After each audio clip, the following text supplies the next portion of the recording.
a.m.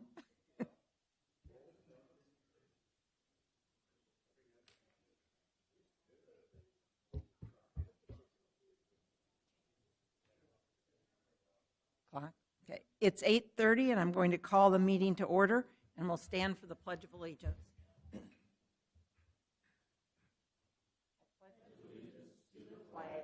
Of the United States of America, and to the republic for which it stands, one nation, under God, indivisible, with liberty and justice for all. This is the time for an invitation for any citizens to schedule a time on the commission agenda for an item not listed. Do we have anyone that would like to put an item on the agenda?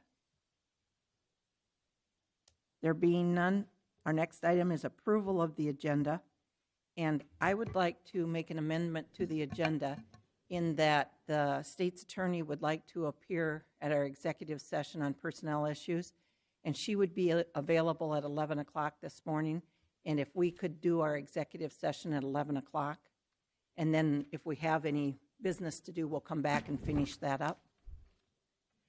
And then, Mr. Hill, you had an item you wanted to add to the agenda, is that correct? Yes, Commissioner. I'd like to add a be it noted under the department head reports, and then to allow the chairperson to sign my state and local agreements, which is an agreement between the state of South Dakota Office of Emergency Management and Brookings County, and it's just verification of emergency management work that has been done for the first quarter, which is going to be from October to December 31st or 30th.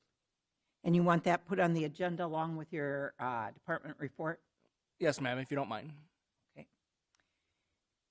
Okay. Any other changes or additions to the agenda? If not, the agenda would be approved. Our consent agenda has on it today approval of minutes, approval of travel and education requests, approval of personnel action notices, and approval of the Human Services report. Move approval. Do we have any additions or changes to the consent agenda? All in favor? Aye. Any opposed? Under routine business, we have approval of claims. Move approval. Second. Any discussion? Yeah, I have a question. What was done at the courthouse? There was a claim. Oh, for Houtman Construction, Yeah. that was the remodel of the magistrate judge's okay. chambers. Okay. That was approved. That was the remodel. Yeah, Okay. yep, that was the remodel cost. Okay. Yep. Very good. Any other questions or discussion regarding claims? Please call the roll. Jensen, Aye. Miller, Aye. Krogman, Aye. Bartley, Aye. Pierce. Aye. Motion carries. Department head reports. Do we have somebody here from Community Health?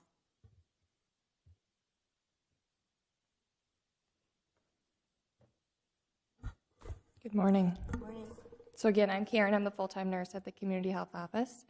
The past quarter has been really nothing abnormal. Everything's kind of status quo as usual, continuing to provide services, including the WIC services. Those continue the same as they've been. Immunizations, we're continuing to offer flu shots in our different realms of the insured and uninsured patient. We're continuing to try and bump up our Tdap, meningococcal, and HPV vaccines to the adolescent population. So we have a few things going with that. We've completed our kindergarten and sixth grade immunization audits. That's something we do every year. We send that into the state, and then the state portrays a report of how up to date the population is for that age group, for those age groups.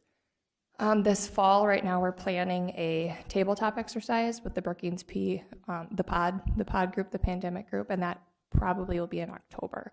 We're looking at late October, early November. So that'll be a big thing with the flu season in the fall. Continuing to provide school services. All of those are pretty much done except for just a few that will wrap up in February for the schools we're contracted with. We're continuing to provide our pregnant individual programs, including the baby care case management and the prenatal health review programs. Along with that, we're doing a lot of infant mortality teaching, safe sleep, and all the staff, we're basically full staffed right now, as we have been, and we're all up to date on training. So no really big things coming in the exact near future, but we're more so planning for the fall right now. So any questions? No? Okay, thank you. Thank you. Dick, would you like to go next?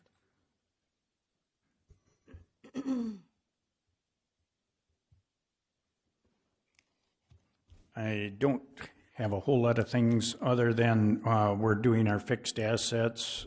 We've started crack sealing, waiting for a little drier weather. We've also started remodeling in the office area out at the shop. We're doing all the work we can by ourselves. And other than that, looking at some equipment purchases coming up. That's it, unless you have some questions and comments. Ben? Thank you. Mm-hmm. Sheriff, would you like to go next?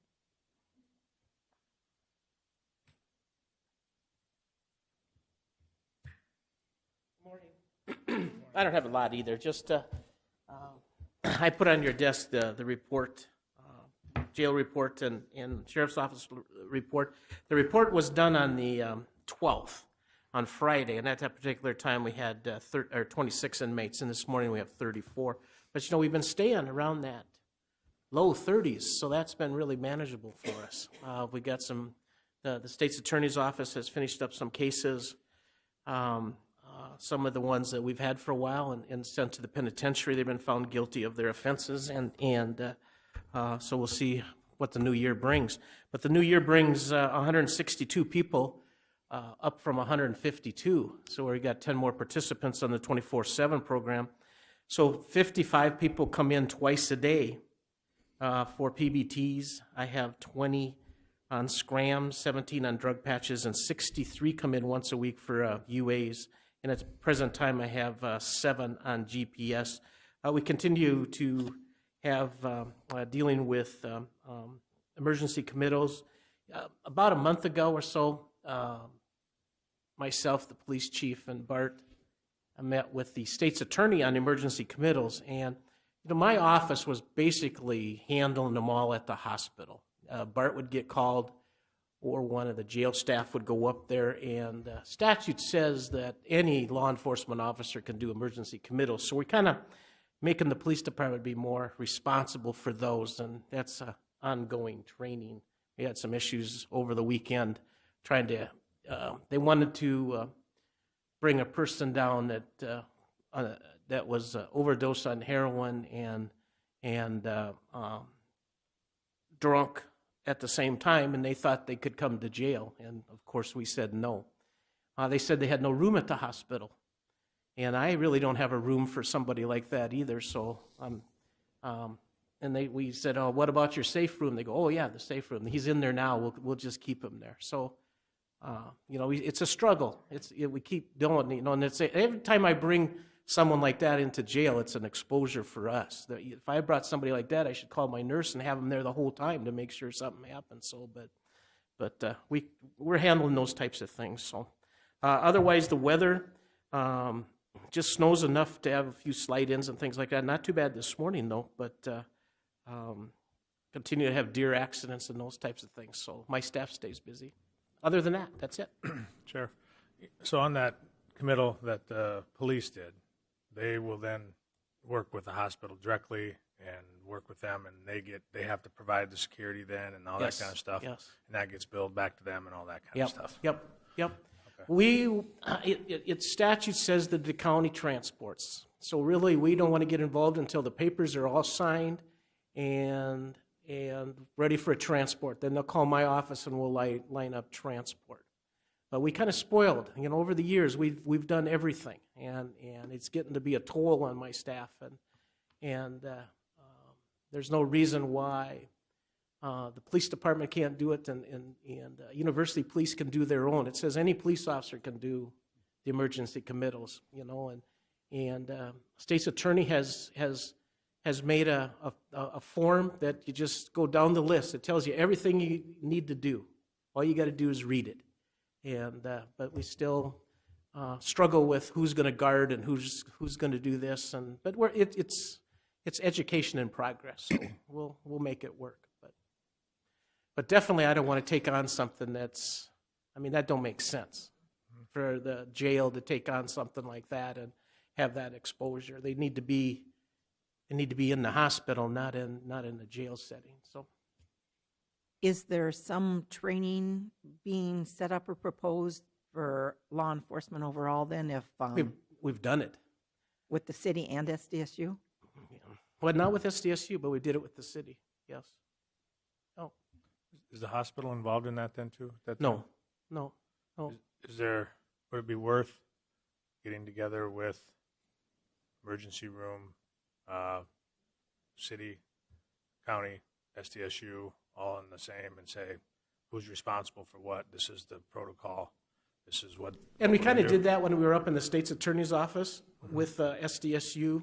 SDSU has had a couple, and we've not had any issues up there. Their counselors up there are really, really good. But we can do more. The problem is that Bart went over and trained the supervisors of the police department, because there's supposed to be a supervisor working at all times. But what I'm seeing is that the supervisors aren't taking a hold of that, and then their officers is where the issue is. So we just probably need to do more training. You know, like I said, we've done some, but it's training in progress, I guess. So we can do more. Thank you. Yep. And actually, up at the hospital, they got a protocol too. It's got every listed. The state's attorney's office has been good to everything's you just follow down the line. What was the reason that they thought that individual should come to jail when they already had him in the safe room? Have they had a staff turnover that hasn't been informed, or? My guess, it was all about guarding. I'm just guarding that it was police department called and wanted to come. My guess, I'm just guessing, is that they didn't want to put a guard on this person. That's my guess.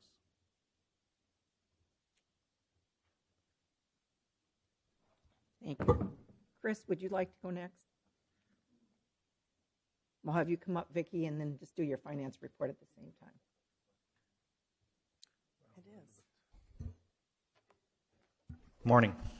I don't have a lot other than just to let you know we're on track for assessment notices. I'm actually looking at pulling my assessment notice file probably this Friday, unless we encounter anything throughout this week, and sending that down to qualified pre-sort with them to basically, I don't really have a timeline in mind. Last year we mailed out on like February 15th.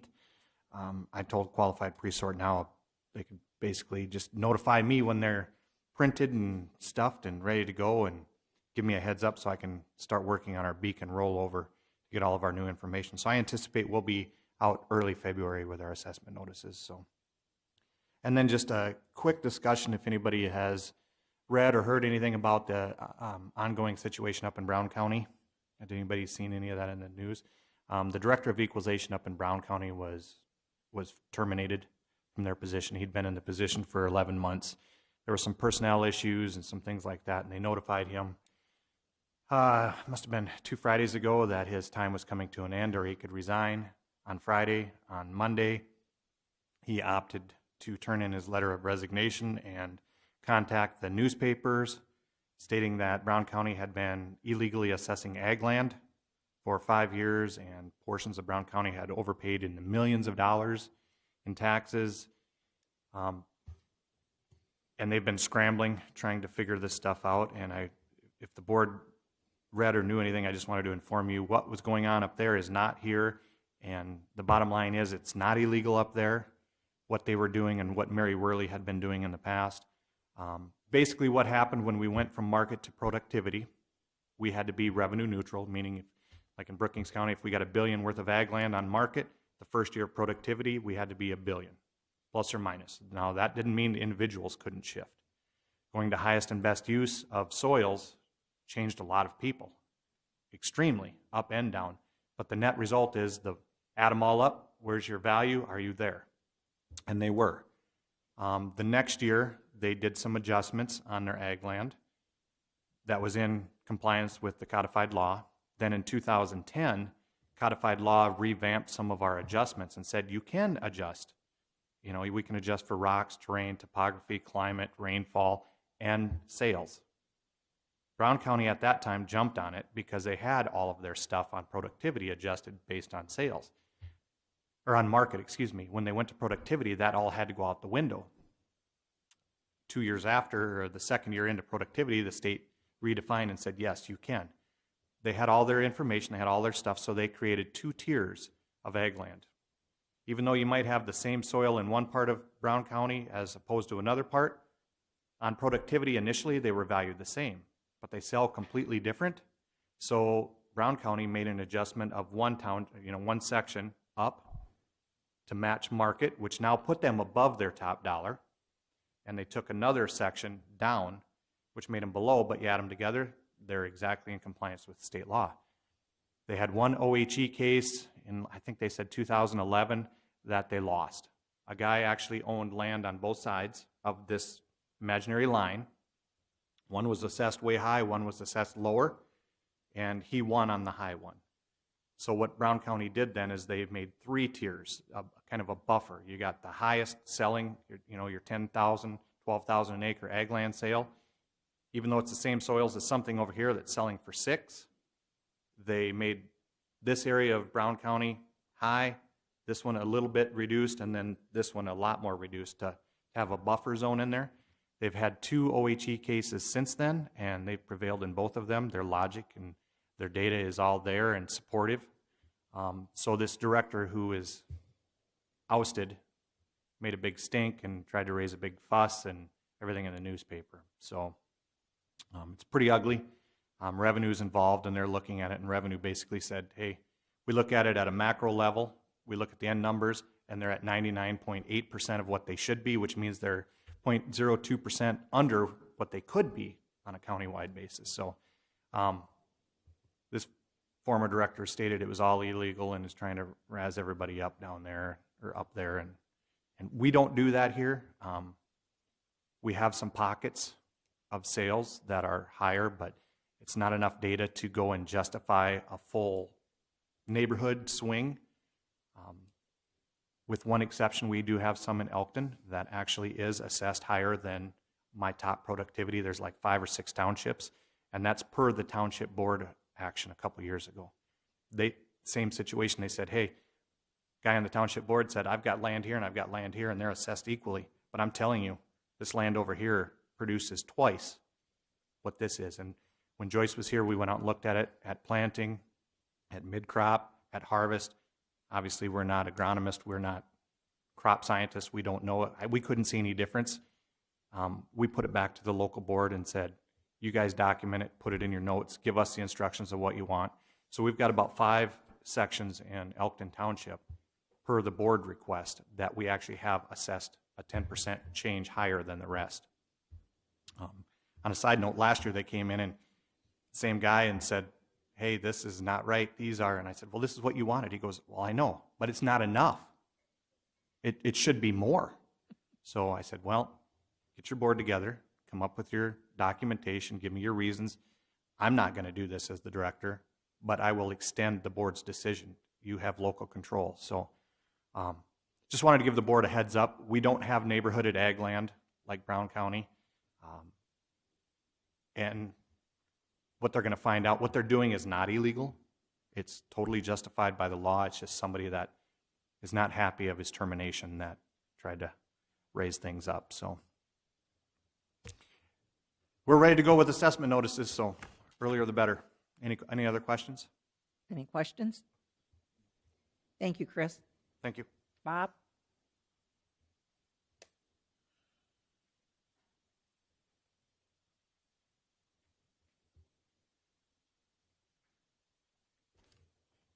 Good morning. January 10th, we did have our joint jurisdictional area planning meeting, and our next one will be January 24th. at a meeting like that, any progress is some progress, so we're moving right along. I did attend the Brookings County Firefighter Association meeting on January the 11th.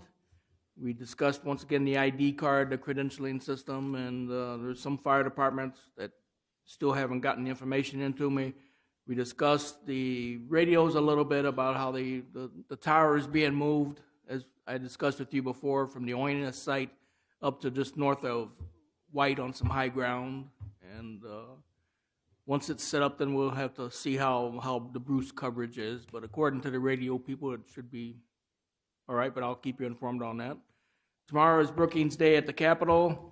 I plan on driving a vehicle out there with Mr. Holhauser from the Veterans side of the house. I need to, and I'll get to the radio part, and some of that will explain why I'm requesting to do that. The neighborhoods at Brookview, I'm going over there later on Thursday to review they want to discuss emergency plans for elderly, and we've done some work with the ULC, United Living Community, so it's good to have different elderly care networks talking to each other and going through my office. January 18th, Thursday evening, we also have another planning meeting. This is going to be a work session, not a true planning meeting. It's a work session on trying to get some of the ordinance stuff hashed out so we can go to public hearings on it. The deputy director has been moved from the corner space in Suite 200 into room 201, which is my old office. The corner section in the Suite 200, planning and zoning side of my office, is now going to be my little miniature EOC. It's always been my office that I'm in, next to 215. This way, and a lot of this was started before the weekend's main event, but obviously Hawaii had a slight incident where they sent out a telephone message. And first of all, I want the public to know Brookings County has no nuclear option. I've got no nuclear button, so don't worry about that. You'll never get a message from us on the nuclear button, but we do have iPods, and that is where we can force a message out over cell phones. So what we are going to end up doing, and I'll probably start this discussion tomorrow in Pier with the Office of Emergency Management, but we need to get something probably a little more in writing and locked in, so we don't send out a message and all of a sudden it gets misconstrued and then we don't know how to shut it down or retract it. So we're going to do some work on that. That thing in Hawaii really opened a lot of eyes. I'm an old nuclear biological chemical specialist from the Army, so I can defend against some nuclear attacks. So I know what to do if a nuclear missile's heading our way. Most people don't, so they get a little upset over it. And sometime I'll tell you the best defense for it, but not in a public meeting.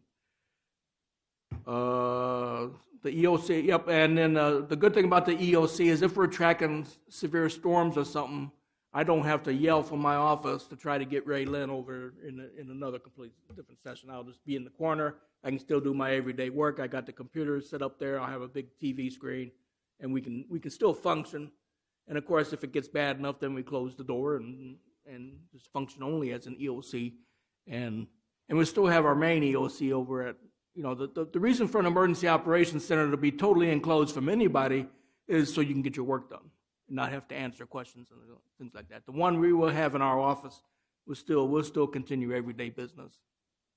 And it just gives us more room to spread out and watch big TVs. And because right now I have to go to room 215 next door to the big conference thing, look at it, try to listen to the radio in another room, and it just, we're trying to compile it without much cost.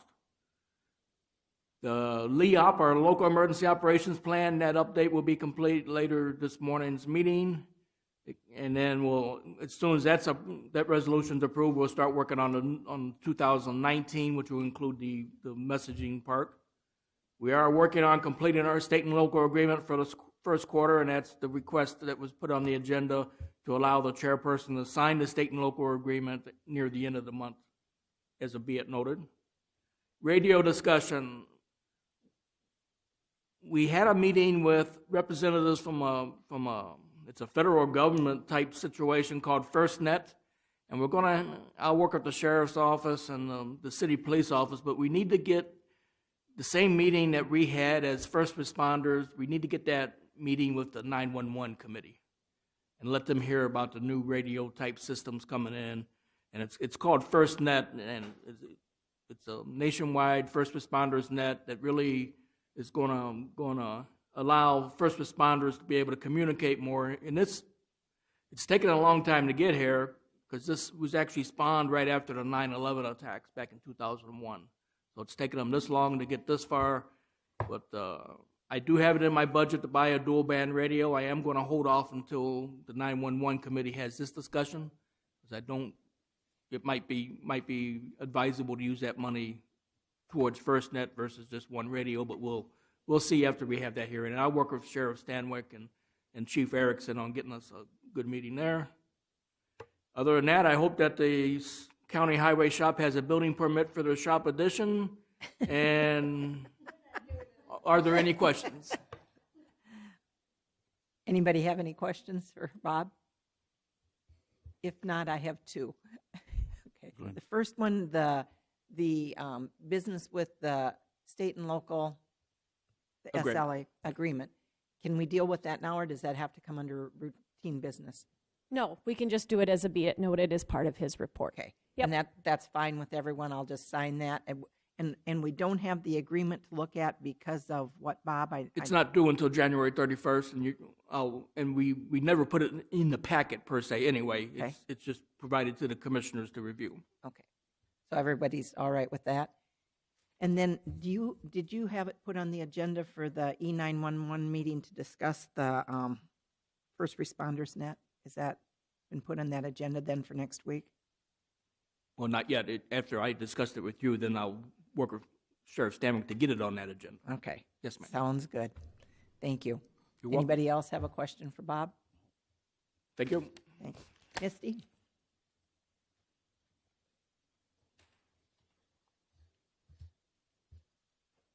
Good morning. Morning. I only have three things here for you. Just want to let you know that January 24th, I've got travel requests in. They're late. They're in the next packet. I will be going to Sioux Falls to help at the Farm and Home Show from 9 to 5 that day. And then also on February 8th, I'll be helping at the Ag booth in Watertown at that farm show. So I had a visit from the State Department of Ag. They wanted to look at my spray records because of a dicamba drift east of Aurora. I was a little worried at first because we do spray Aurora Township, but I said we only spray 2,4-D in. I said, is this concern the dicamba drift? He says, yes. I provided him with all of our records that we had for the first run and second run. We are out of the woods. We're okay. So if you hear anything, I just wanted to bring that up to you. We're all right. So. And we had people that wanted us to spray that, didn't we? Not dicamba. They wanted us to spray Tordon. Oh, okay. Yep. Yes. All right. Well, good. Also, I want to bring this up to you. I got this email the other day. State Department of Ag also sent out a reminder to producers, individuals like ourselves, that we should go to a mandatory dicamba training if we're going to spray dicamba. I don't foresee us ever spraying dicamba. When I visited with Jeff Lounsbury on Friday, he suggested we still go, that way we're covered, if we would ever have to use it, but I don't foresee us using it. So, and I'm not sure exactly what the cost is. I still need to find that information out. I tried to go on the website this morning to get that information for you, and it was gone. So I need to call State Department of Ag and get further information. Other than that, any questions? Mr. Chairman, Ms. Chairman, I say Mr. Chairman. I think it's a good idea to go to the training if for no other reason than it gives you information why you may or may not want to use dicamba in the future. At least that training, you said, I've been to the training, I'm still recommending we not use it. So it's a good idea to go to it, in my opinion. I will do that. And we'll also get an updated license in the mail. that'll be on our license, so we'll be good. Thanks. Thank you. Mike?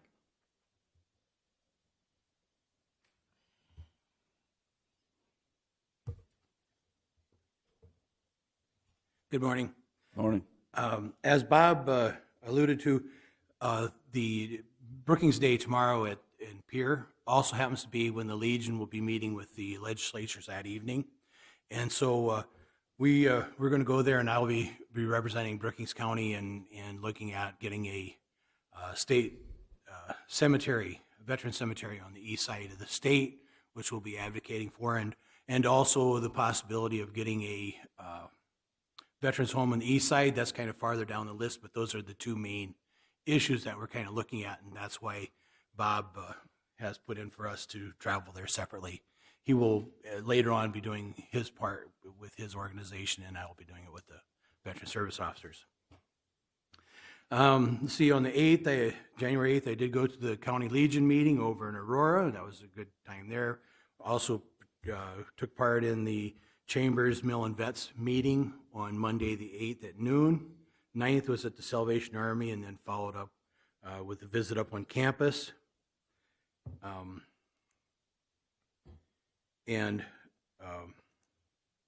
February 5th, our office, in conjunction with the DAV, will be hosting the Mill and Vets meeting, the Chamber Mill and Vets meeting, and I will be asking to help pay for the lunching for that, and so we'll take that out of our office budget for that. Otherwise, Irene has been getting her notices set up for a mass mailing sometime later in January, first part of February, for those that have collections for the county, and she's got a pretty good size set there.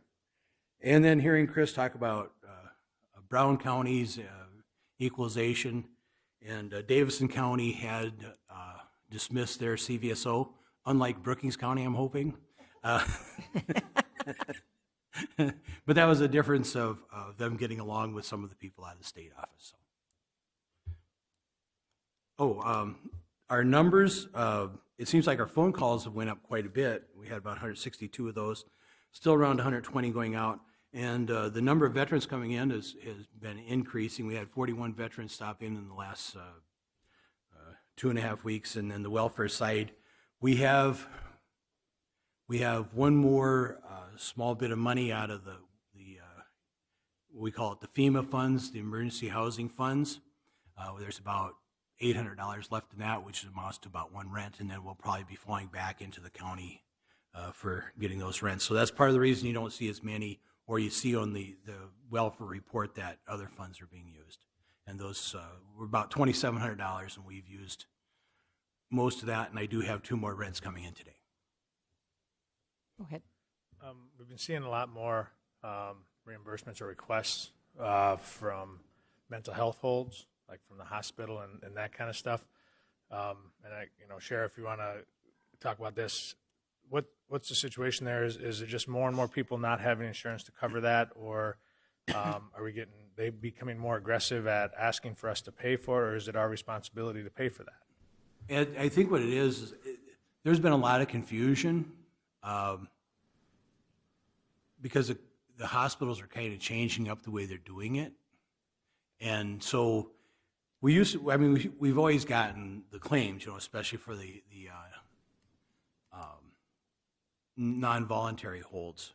We are only responsible for we are not responsible for voluntary commitments, only non-voluntary, or if there's, like suicides and stuff like that.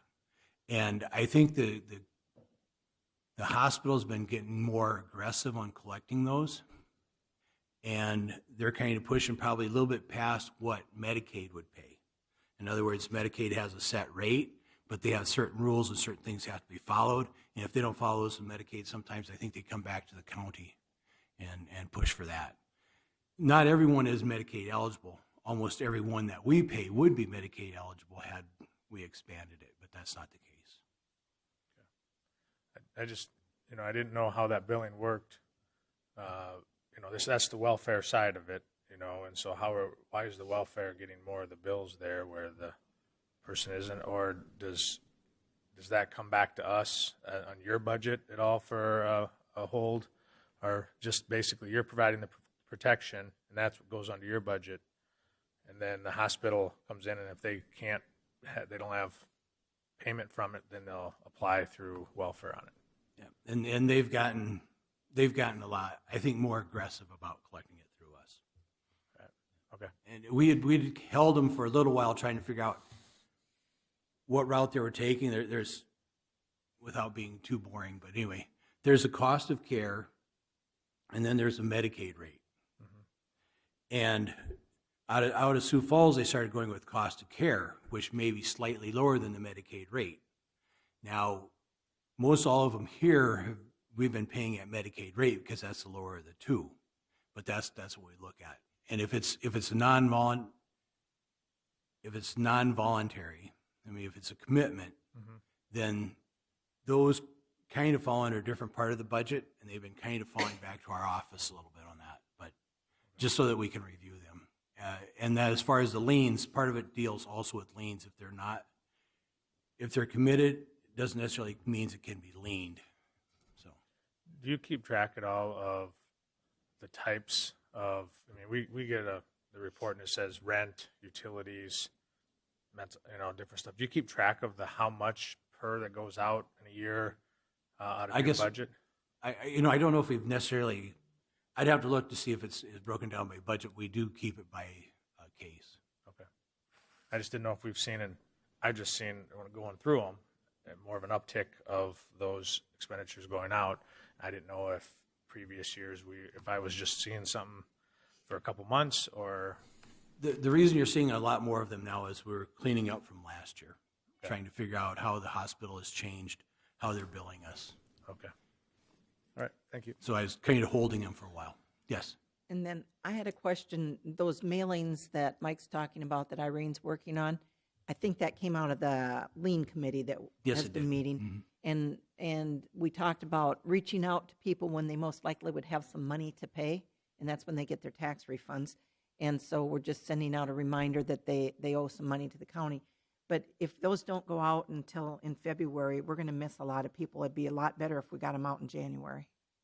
They're already starting refunds for people that are not getting earned income credit.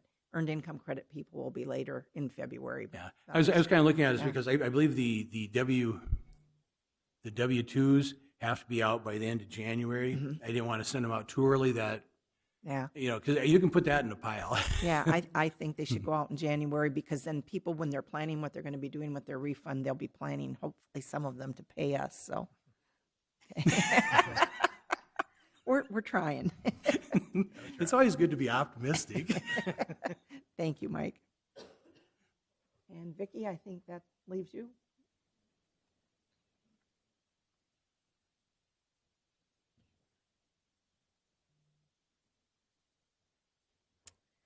Good morning. You should have received your tax notices in the mail. They went out last week, so we've been having some calls on those, and so they're all out, so that is the good thing. We are having a meeting tomorrow with the city, and B-Pro will be doing a demonstration on the new e-poll books and that, so we will be having that tomorrow with the city.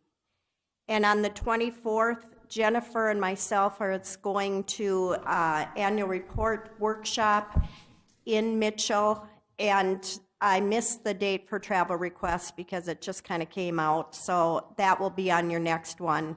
And the only expense is we've got the van going or the Traverse going, so we pay our own meal, so that will be all the expense on that. And we did get all the fixed assets sheets out to all the departments, so they are going through those, and then we will have those ready for the annual report. We'll be working on W-2s this week, and after that 1099s too, so we're just kind of getting everything done for the end of the year. And we'll also be sending out township packets. that they use for their annual meetings. So we do have those going out the end of January. And you should have received in your packet the finance officer's report. And with the surplus cash analysis, we were at 23.34%, which was a little lower than what we were planning. We had a few more expenses coming out than what we had planned on, but we're still in good shape. We're well below the 40%. So that's good. And we'll have the be it noted items are the auditor's account with the treasurer, the payroll and additives total, the highway expenditure report, and the register of deeds statement of fees collected. So is there any questions on the finance officer's report or anything? I have kind of a silly question, and maybe I should have known the answer to this, but what kinds of things constitute specials on our tax notices? I know, like, for us, it's the homeowners, the dues for the association. Specials, like in Brookings City, there's a drainage fee on basically every parcel in Brookings City. Okay. So that is the main one that we collect, and that's $900 and some thousand in specials. And also any, like Lake Poncet water, Lake Hendricks water, Lake Poncet sewer, Lake Hendricks Road District, River Ridge Road District, Myers Road District. And if there is any weeds that the townships mowed, they certify to us any of those that they didn't get mowed, so they have to put in the paper how much they're charging per mile or per half mile. And so if the township had to go out and mow the weeds or along the road, then they can go on the taxes, and those are also on there. So, and any sidewalk assessments, the city of Brookings has a sidewalk or streetscape, a special assessment that goes on our tax notices. And we have had that in White and Volga, but I think those are all paid off now. So I think Brookings is the only ones that have the either sidewalk or streetscape assessment. So that would be pretty much all the specials. Anything else? Thank you. Yep, thanks. Next, in regular business, we have an action to approve Resolution 18-03, a resolution amending Resolution 17-59, a resolution setting the official pay plan for 2018. Move approval? Second. Stacy, would you tell us what's going on with this? There was a typo in an error in the resolution 1759 that we approved back at the end of December for the community, or for the detention center nurse pay. It had 22. It's supposed to be $25 an hour, which was a change. So this corrects that pay plan moving forward. Any discussion? Call the roll. Miller, Aye. Krogman, Aye. Bartley, Aye. Jensen, Aye. Pierce. Aye. Motion carries. B, an action to approve Resolution 18-04, a resolution adopting the revised Brookings County Local Emergency Operations Plan. So move. Second. Bob, would you? Yes, ma'am. There you are. Yes, the state and local agreement requires us to look at the LEOP once a year and either turn in a no change document or update it. At this time, it was brought to my department that we needed a cybersecurity, some language into our LEOP. And the reason for the cybersecurity is in case we do have a major natural disaster in other areas of the United States, people have gone onto such as county websites and started putting posts that are inappropriate and started releasing stuff that wasn't allowed to be released. And unless you've got it in writing, you can't necessarily delete stuff or stop it. So Mr. Plowman, the IT person, and his supervisor basically did the legwork on the cybersecurity part, brought it to my office. We had it reviewed, and it's a good one. The other one is on civil, and that's just basically taking all the communities in the town, and we added that annex into it also. And this will be the start. Next year we'll bring in one or two more until we get it done right. Local emergency operations plan is a living document. It will never stay static. If it stays static, you've got the wrong person working for you. Any questions? Further discussion? Would you call the roll? Krogman? Aye. Bartley? Aye. Jensen? Aye. Miller? Aye. Pierce? Aye. Motion carries. Thank you. C, an action to approve Resolution 18-05, a resolution setting the weight limit enforcements on Brookings County highways. Move approval? Second. Dick, would you like to say anything about this? This is just our annual agreement type thing that we'll send into the state, and that allows the highway patrol to enforce our weight restrictions on the county roads. Any discussion from the commission? Call the roll. Bartley? Aye. Jensen? Aye. Miller? Aye. Krogman? Aye. Pierce? Aye. Motion carries. Item D, action to approve Agreement 18-05, a State of South Dakota Department of Transportation Bridge Improvement Grant Agreement for Rehabilitation Replacement. Move approval. Second. Any comments, Dick? No, this is just following up on the grant we've already been awarded on 239, I'm sorry. And so it just, one of the last things we'll have for the agreement. Will this interfere with the timeline we're looking for to let both those bridges at the same time, or? No, this is just the formality that will go through for our, I think this one is actually for our rehabilitation for our of 239. Yeah, so it kind of delayed 239, but it'll speed up 238 also, if we get that. I think I read in there we have till 2021 I to form, I think. That's the date it says in there. Yeah. Any other questions or discussion? Would you call the roll, please? Jensen? Aye. Miller? Aye. Krogman? Aye. Bartley? Aye. Pierce? Aye. Motion carries. Item E, an action to approve Agreement 18-06, a joint work agreement between Brookings County Highway Department and the Moody County Highway Department. Move approval? Second. Dick? This is our annual agreement with Moody County because we work together on chip sealing, patching, different tasks that we do throughout the year. Any discussion? Would you call the roll, please? Miller? Aye. Krogman? Aye. Bartley? Aye. Jensen? Aye. Pierce? Aye. Motion carries.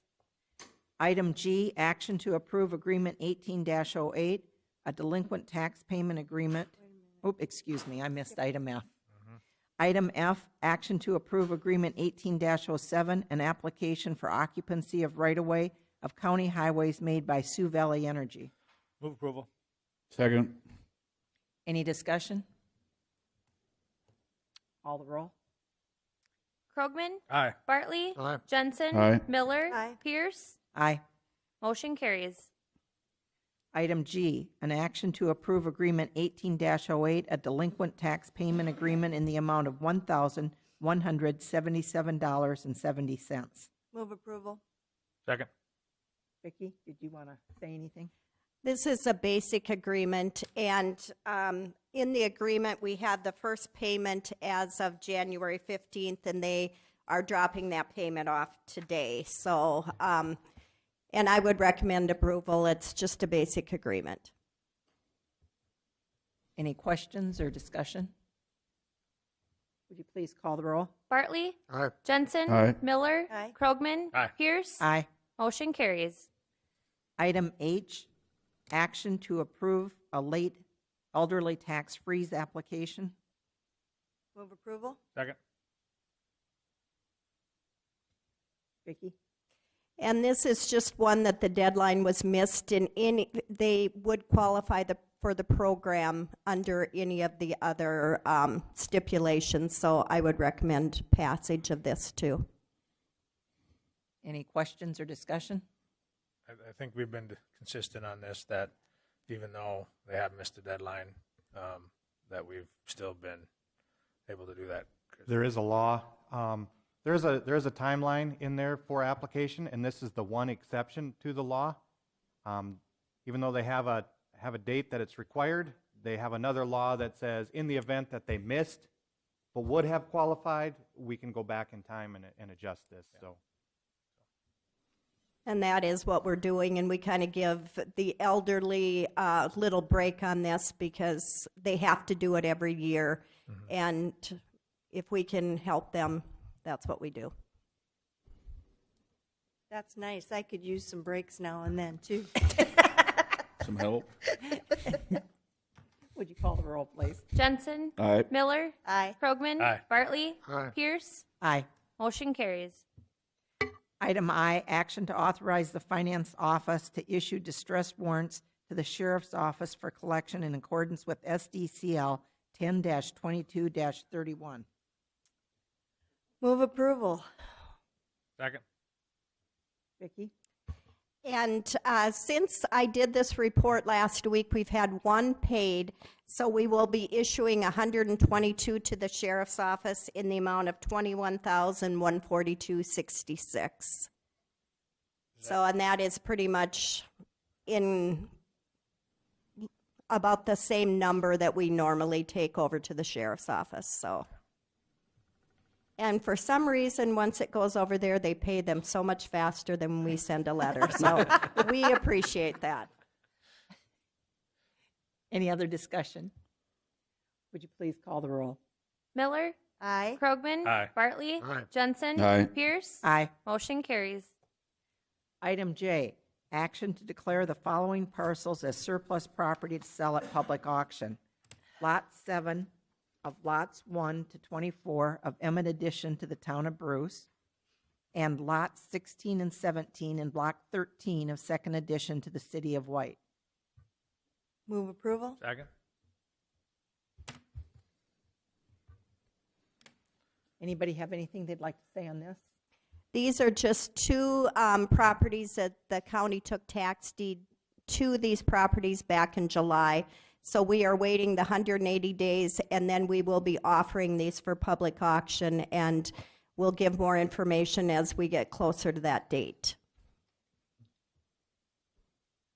Any discussion?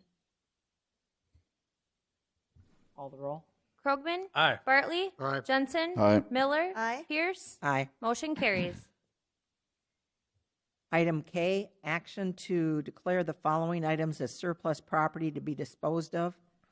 Christmas decorations, 8 tree stands, 7 office chairs. Move approval. Second. Any discussion? These are items that were in the storage room at the Brookings County Outdoor Adventure Center. Not in real good shape.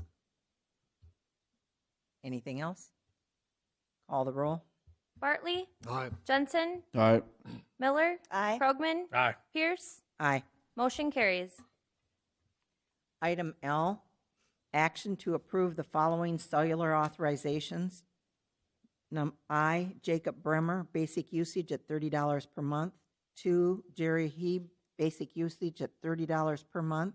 Number 3, Larry Klingbeil, basic usage at $30 per month. And Reed Squires, basic usage at $30 per month. Move approval. Second. I asked Stacy to take this off the consent agenda. I just thought this might be the time for us to decide if we're going to have a conversation about cell phone usage. Stacy, you were going to look and see what our total budget was for this last year? We pay $35,460 per year. That's for 2018. 35,000. Yeah, about 35.5, just shy of 35.5. And we had some conversation about this when we did budget last year. And I did a little preliminary looking at this, and the this has nothing to do with the folks from the equalization office. It has to do with our policy overall that I have a concern about. And as you look at the handout, and this was just basic, I think Stacy was going to do a little more work on it if you wanted her to do that. If you're looking at a telephone with no data included, for Verizon, it's $30 a month for unlimited talk and text. Sprint doesn't have a non-data plan, but their basic plan with data and unlimited talk and text is $45 a month. And AT&T, again, does not have a plan that doesn't include data, but it's $55 a month. And so when we're looking at some of these costs, what we're doing is we're paying in our reimbursement plan people more money than what it would cost them to have a plan for themselves with a cell phone company. And I think what happened here is that back when our policy was originally adopted, data plans were exorbitant. And your data plan was always separate from your cell phone plan. And what I'd like to do and throwing out for discussion before we put more people on this plan, because once you give a benefit, it's harder to take it away. People have bad feelings about that if you do that. And again, this has nothing to do with the staff people in the equalization office. But I think for budget purposes, we should be looking at what people are actually paying. I said this when I came on the commission. I know the reimbursement that I'm getting is more than what I pay for my plan. And I don't think the county should be paying people more than what the basic plan or the plan that we're reimbursing them for would cost, and that we should maybe look a little bit more at that. $35,000 is a lot of money that we're spending every year for this.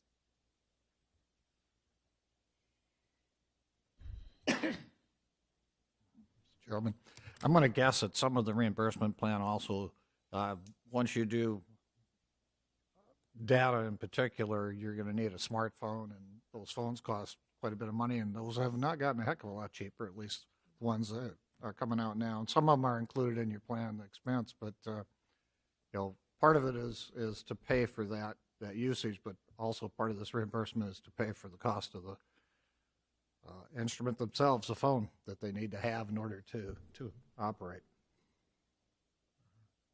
effectively for the county.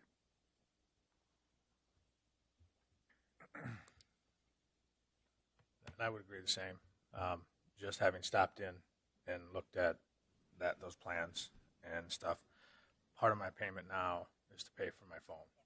And whether you don't have to have the great big one they carry around like this or the little one, but you're still going to have to pay for something. And I don't know. I think the plan, you can see where the plans are. The extra $25 to pay for the phone, I don't think is out of line. I think that fits right into something if you were buying a phone now, the way they do it. And they do change, and I like looking at these types of things. I think we're being proactive by looking at some of this stuff and seeing where we're overpaying, because we just don't want to do it because that's the way it's always been. We need to look into that. But my thought is I don't know if this is that far out of line where we're at right now. I agree. Let's look at equalization. These guys are out in the field. I mean, they need to have these phones. $30, in my opinion, is minimal for their plans. And I agree. I'm not interested in taking away or lowering any of these. I look at Chris's request, not only as a safety issue for these individuals which are out there by themselves. They used to go out as partners or have somebody with them. Now they are out there by themselves. Back in the past, I think your department had 2 phones that they loaned out that they could take Going with. back, we actually had one for every appraiser. Okay. The county provided, and then we went down to one phone, which we could check out. Well, when you got 4 or 5 people out at a time on one phone, we basically made the call at that time. We didn't have cell phone reimbursement. We made the call. Joyce asked, hey, do you care if we call you, or if you can call us on your cell phone while you're out? And nobody had a problem with it, with the exception of one individual didn't think that was right. We made the decision to do away with it. And then the county had the checkout phone, upstairs. Well, now you're carrying 2 and a tape measure and a clipboard and everything else, and we kind of just went away from that. And it was brought up during review for a couple of reviews for me to look at, and I said, you know what, I fully support it. I'll put you in, and we'll, at the basic, just to be able to receive calls from the office. I mean, we get a lot of them when we're out and about leaving tags. All of a sudden, they get 2 houses down or 10 miles away, and we get a call, hey, they just got home. They're home now for 10 minutes. Can you turn around and go back and accommodate that taxpayer? And we do. And we have been. And it was just asked by my employees, and I said, you know what? I will put you in, and we'll see what happens. And you'll note on here, I didn't put this in to start right away. I put it for an effective date starting in March, anticipating we have a weather change, and we'll be out in March. So for my budget, I didn't budget for this. I didn't plan on this, but it's $1,440 a year. I can absorb that at my end of line easily, and I'll just be conscious of it. So. And again, if we're paying for employees to have cell phones, I agree that the people in your office should qualify. That's not my issue. It's the $35,000 a year when we're paying the full amount of plan for some people. But I think I heard all 4 of you say that that's the direction that you want to continue. I do think there should be some recognition to the fact we never would have paid for people to have a landline in their home. This is very similar to having a landline in your home in today's society, where virtually everybody already has a cell phone for their personal use. I'm not saying 100%, but virtually everybody. But I think I heard what you say, you'd like to leave it alone. Well, the only thing I would argue is that more employees and workers are having to answer their phone after hours and getting calls after hours. Stacy, Terry, and so that's where I think we need to get in touch with them and be able to, and we get calls all the time outside of our business hours. And so I think that has changed, dramatically, not even just in county and government, but even business as a whole, where people leave their office, they leave their business, and at 6 o'clock they're getting a call from an employee or a supervisor asking them to take a look at something. So I don't know. I think those times have changed a little bit, and I think as a county, we're doing the right thing here by reimbursing them. Would you call the roll, please? Jensen? Aye. Miller? Aye. Krogman? Aye. Bartley? Aye. Pierce? Aye. Motion carries. Okay, we have a 9:30 scheduled agenda item with First District of Local Government's Executive Director Todd Case.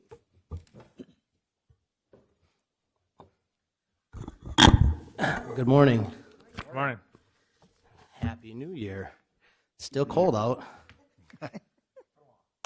Do I do it here, Stace, or do you do it? Okay. Well, it's that time of the year again where I like to get out and spend a little bit of time meeting with our county commissioner members across the planning district to talk a little bit about what's been happening within the region and within our offices over the course of the last year. And for some of you that's been here like me, I know none of you have been here as long as I have, 25 years, but this spiel is going to be very similar, but for the public's interest, I'm just going to give you a brief overview of the First Planning District and some of our work activities. The First District is one of 6 regional planning and development districts located across the state of South Dakota. We have offices in Rapid City and Pierre and Aberdeen and Yankton and Sioux Falls.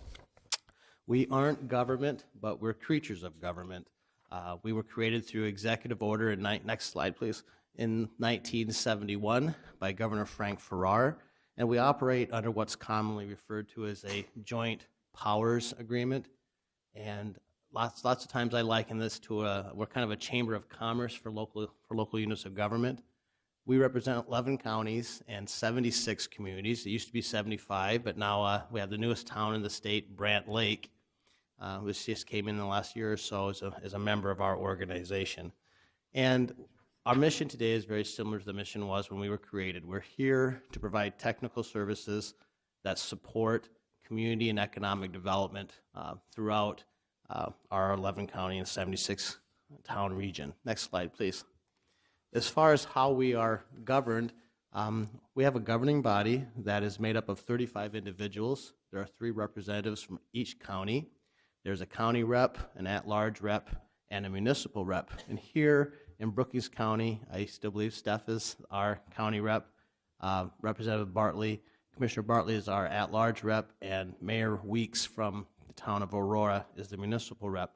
And our governing body meets 3 to 4 times a year. Their general purpose is to provide direction to the executive director, approve a scope of work and a work plan, adopt our 5-year comprehensive economic development strategy, and then also to approve the budget and hire the director on an annual basis. As far as how we are funded, next slide, please. We have generally 3 streams of income that come into our office. Dues are paid by all counties and all municipalities with a population over 100. Currently represents about 23% of our operating revenues this year. We use those dues to leverage other state and federal grants and contracts, which make up about 28%. And the remainder of our work is paid for by fee-for-service contracts. And that fee-for-service work is done for our memberships at rates less than what you would find in the private sector, all due to the power of the collective that we have. Next slide, please. I'm very fortunate to have a very seasoned staff. We have 15 permanent and part-time employees that work with the district. As I said previously, I'll be celebrating my 25th anniversary this May. Basically, our staff has a wide variety of expertise in different areas, and we'll talk a little bit about those. Next slide, please. Most of you are aware that we do a lot of application writing, grant writing, loan packaging for a variety of community and economic development projects throughout our district. If those projects are funded, we then help with the dotting of the I's and the crossing of the T's and taking care of all of the free money that you guys get and take care of that red tape. Planning and research, basically if it's got the word analysis, report, plan, study, we've probably done one over the last 46 years. We have a lot of experience in planning and zoning, strategic planning, community planning, what have you. Basically, if there's something that you want to know something about, we do a lot of base research and we'll come back with some answer for you. We also do a lot of work, some specialty work. Geographic information systems is a crucial, integral part of what we do in our office. It's in our planning, it's our zoning, it's in our grant applications. We also manage a lot of different databases for the state and also for many of our counties. We actually have 3 full-time and 2 part-time employees that work solely in geographic information systems. We also help do some work in tax increment financing and revolving loan funds. We have a sister organization under the umbrella of the First District called the First District Development Company. The FDDC is a certified SBA 504 development company which manages and assists individuals in applying for small business administration loans. We also have a portfolio of several $1,000,000 in various revolving loan funds that we make available to individuals in the private sector looking to start new businesses or expand existing businesses. And then we're also out there schlepping the state and federal programs that have an impact in our various entities that we represent. Next, please. I always say every year, there's so many things, and when I did a lot of planning and zoning in the office, I would always say, this is very important, but I had a hard time justifying, what was the return or the cost that you would get for that investment. So we come back every year and just talk about outside funding that's come into the region through federal and state grants and loans. And last year, we were able to help our membership obtain about $6.9 million in grants and loans for a variety of different projects throughout the district. Of that, about $2.8 million was just in grants. So if we take our annual dues and go into the amount of grants, we would see a return of investment about $10.90 for every dollar's worth of dues. Since I've been the director in the fall of 2008, we've been averaging about $25 a year. Since 2008, almost $57 million just in grant awards throughout the planning district. That doesn't mean we have the money. We don't have it under the bed or in the closet, but we do know in what houses people have the money and where they're keeping it, and we kind of act as the conduit between those federal and state funders and our local entities in trying to just bridge the gap and help them find ways to fund projects that have a community and economic development impact. Next slide, please. Specifically in Brookings this last year, we were able to help several entities obtain about $3.8 million in grants and loans. $959,000 was solely in grant dollars, which then in turn gave us a return of about $17.25. In 2017, we've been averaging about $22.05 since 2008.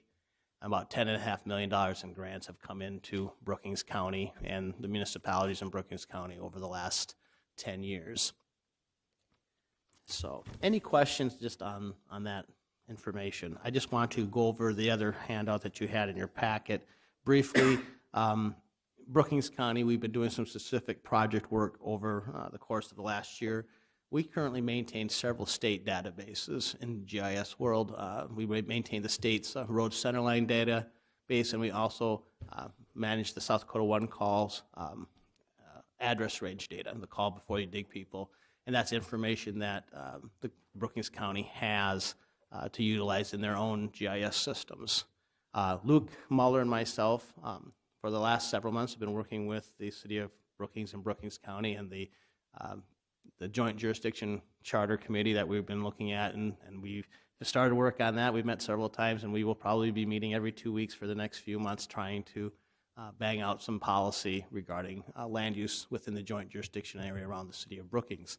Luke Muller is in Brookings quite often, at least on a monthly basis, coming to planning and zoning board meetings. I know he's been working with the different subcommittees and also on usually a weekly phone call with legal eagles in the area talking about proposed changes to the county's zoning regulations, which has been about a 1.5 or 2 year project going on so far.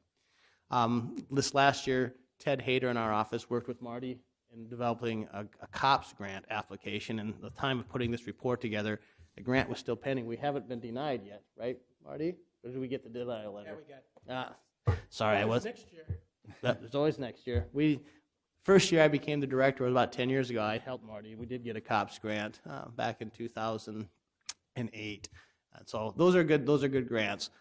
We do have a South Dakota Office of Emergency Management HMGP grant application that we worked on with Bob to put together a pre-disaster mitigation plan. It's cleared the state hurdle. We're waiting for FEMA announcement. Once we believe that's going to happen. Once that grant is awarded, we believe that we'll be then coming in and working with Bob over the course of the next year or so to update the county's PDM plan, which then makes the county eligible to apply for various federal funding for pre-disaster mitigation projects.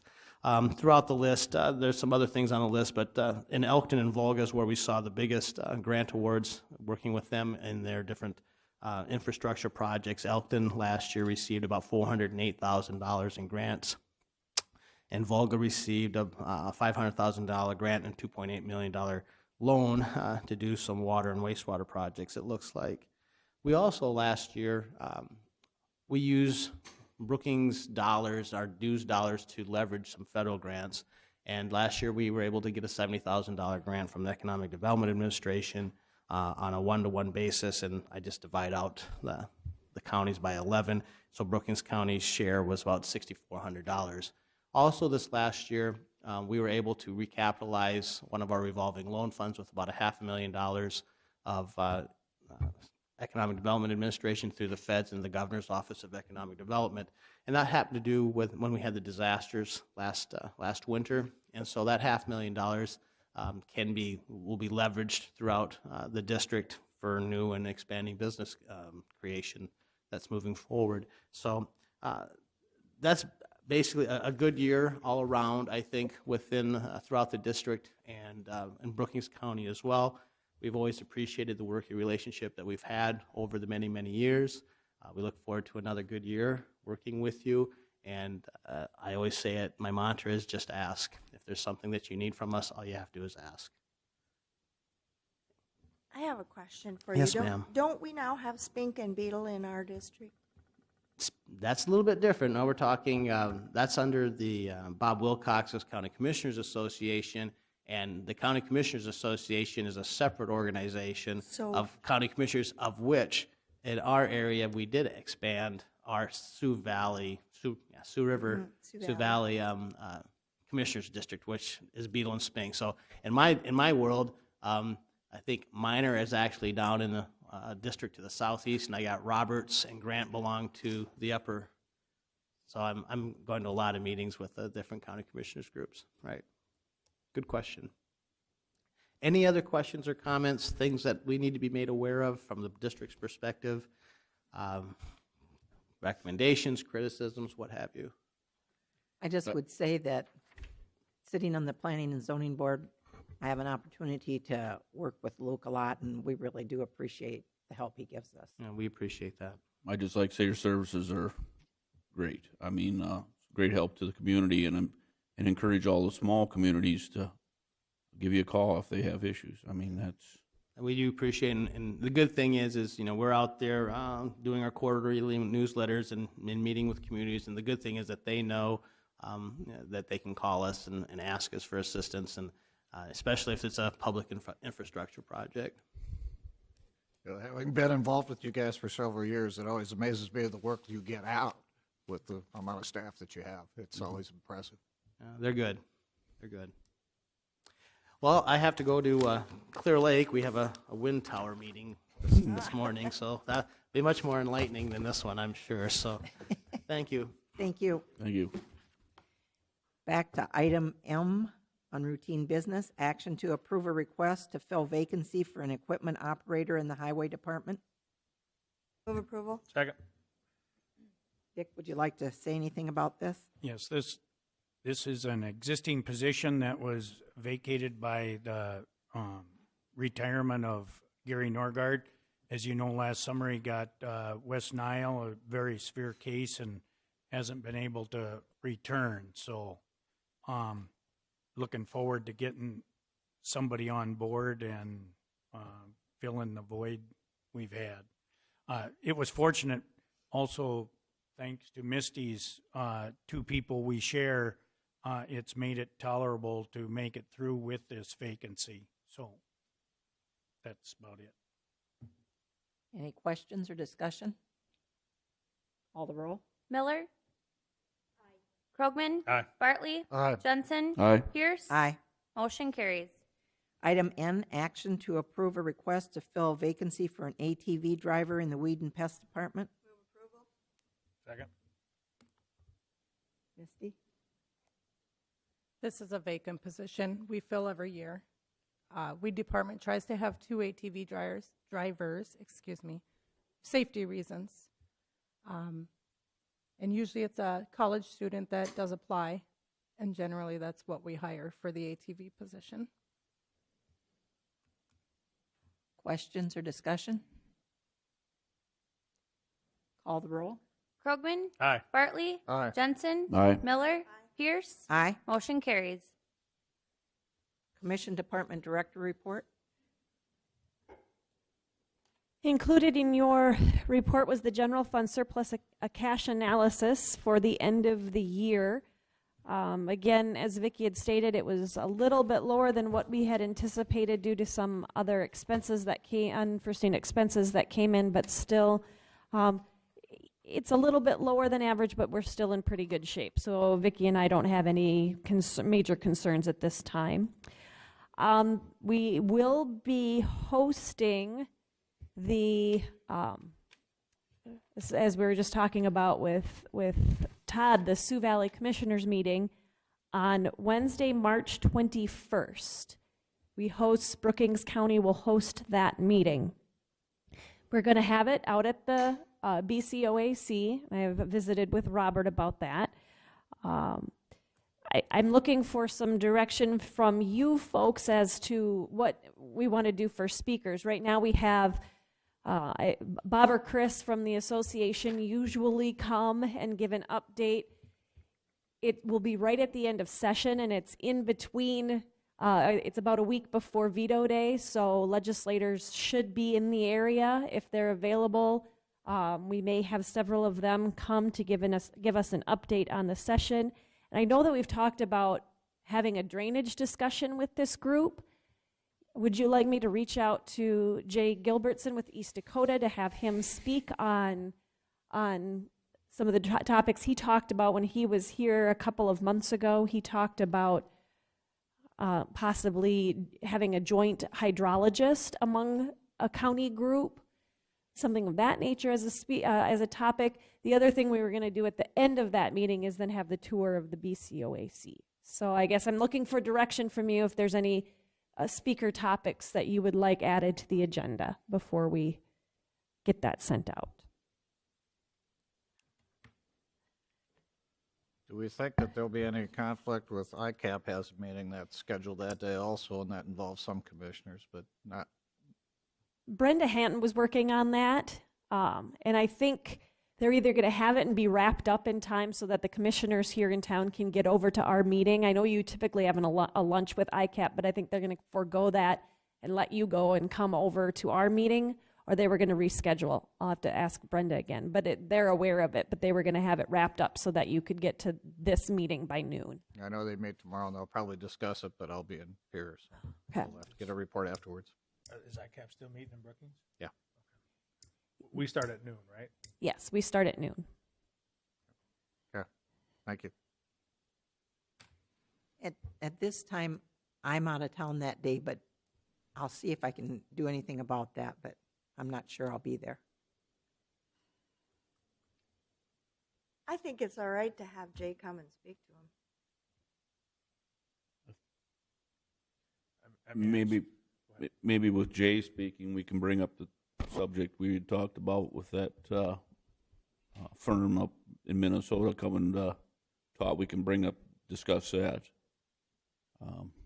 On the drainage issue? Yep. On the drainage issues. And Well, it's just to get a general feeling from the group. And I think everybody that's going to be there has drainage issues or something to do, and then with the state not really doing anything with it, I think they'll get a lot out of it. Somebody will get something out of it. So, and I think that's what's important. I will reach out to Jay and check on his availability for that date. I think that's all I had with that. And then also in your packet, I provided you with the updated calendar. We made the change you'll see in March, we changed the meeting date from the 6th to the 13th. That was the only change there. I've also provided you with an updated board appointment committee department liaison list. I believe Michelle was going to print off both hard copies of the calendar and this list and get them to you, so you each have a hard copy of these as well. Let's see.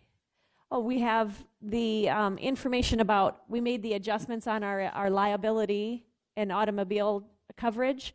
They already made the changes, and we already have our $1,500 refund already. The check's already been already got here. So wanted to let you know that those changes have been made.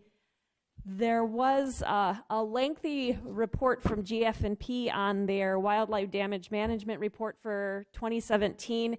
It's a fairly lengthy report. I have a couple copies in my office. If you want to see them, come up and take a look at them. I didn't think it was a lot of information to put in the packet, so I thought if it'd be easier just to have the hard copy available. The only other thing that I have is upcoming dates. Tomorrow, as I think several of you mentioned, going out to Pier for Brookings Day at the Legislature. Our county holiday social will be at the VFW on January 23rd. That starts at 5:30. We will provide pizza through our employee fund that we accumulate throughout the year. So pizza will be available, and I think we're going to play bingo and things again there. And the other thing that got added was Youth and Government Day is Tuesday, February 13th. 7 o'clock in the morning is the Optimist Breakfast. This is now being held at the Prairie Cafe at the bowling alley. And they would like me to get a head count for that breakfast if you plan to attend. It's Tuesday, February 13th. And that breakfast is at 7 o'clock in the morning. And what is that breakfast? It's the Optimist Club breakfast, and then it leads into the Youth and Government Day. The Youth and Government Day? Yep. Okay. We don't have commission that day. There is not a commission meeting that day, no.